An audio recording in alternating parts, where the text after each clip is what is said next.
لە ساڵی 2015ەوە حکوومەتی هەرێمی کوردستان دەستی با لێبڕین و نەدانی موچەی موچەخۆران کرد بە پاساوی قەیرانی دارایی بۆ شاردنەوەی غەدرەکانی خۆیشی لا موچەخۆران دەستەواژەی جۆر بە جۆر بەکاردەهێنێت لە کاتێکدا مامەڵەکانی بە موچەوە جگەلەوەی نایاسایین زۆر دووریشن لەمانەی ئەو دەستەواژانەی کا لا موچە نەدراوەکان دەنرێت.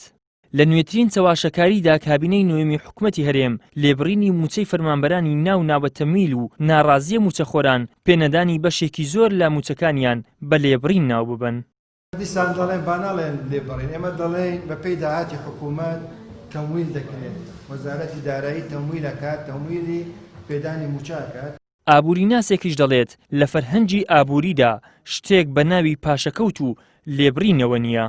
کێشەیەک هەیە لە هاوکێشە ئابوووریەکانە یاخود لەو تیۆرە ئابووریانەی کە هەمانە لەو مستەڵەحە ئابووریانی کە هەمانە شتێ نییە ناوی لێبڕین یاخود پاشەکەوت بێ. ئەمە تەنیا کورتێنانێکی بودجەیە کە حکوومەت پەنای بۆ بردووە، بەڵام ناتوانینە موچەی فەرمانبەران تەمویلی بودجەکە بکەیت.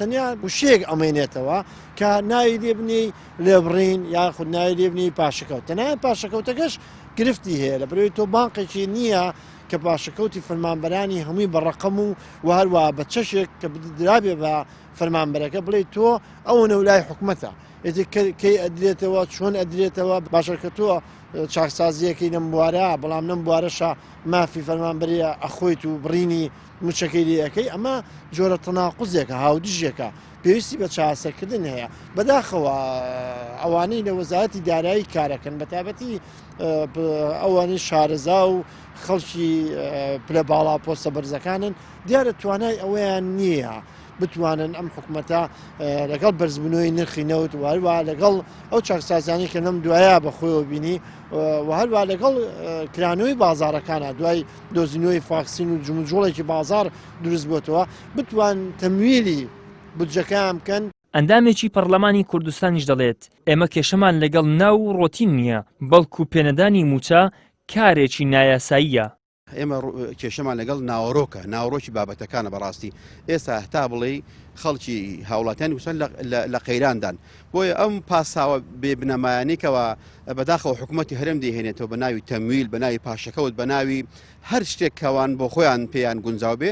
ئێمە لە پەرلەمانی کوردستانەوە پێمان وایە کە نایاساییە و پێمان وایە بەڕاستی سیستەمێکە دەسەڵات دیکە لە هاوڵاتیەکانی خۆی بە ناوی پاشەکەوت بیان بە ناوی تەمویل بێ. بەڕاستی زوڵمێکی ئاشکرایە لەو خەڵکە دەکرێت ئەگەر زوڵم نەبێ و ئەگەر لێبڕین نەبێ و ئەگەر گەندەڵی نەبێ دەبێت پەرلەمان تهدید بکە و هەروەها ڕێژەکە تەمویلەکە دیاری بکرێ و هەروەها متمانەیەک یاخود دەتوانین بارمتەیەک هەبێ بۆیکەوە هاوڵاتیانی کوردستان لەش ئەو ژمارە بانقیکەوە وەکو متمانەیەک لەما بینی هاوڵاتی و حکوومەت دابدرێ ئەو ژمارە پارێ بستە سەر حیسابە بانقیەکەی هاوڵاتیان، بەڵام بەداخەوە دزیەکی بە ئاشکرایە دەیانەوێت پەردەبۆشی بکەن.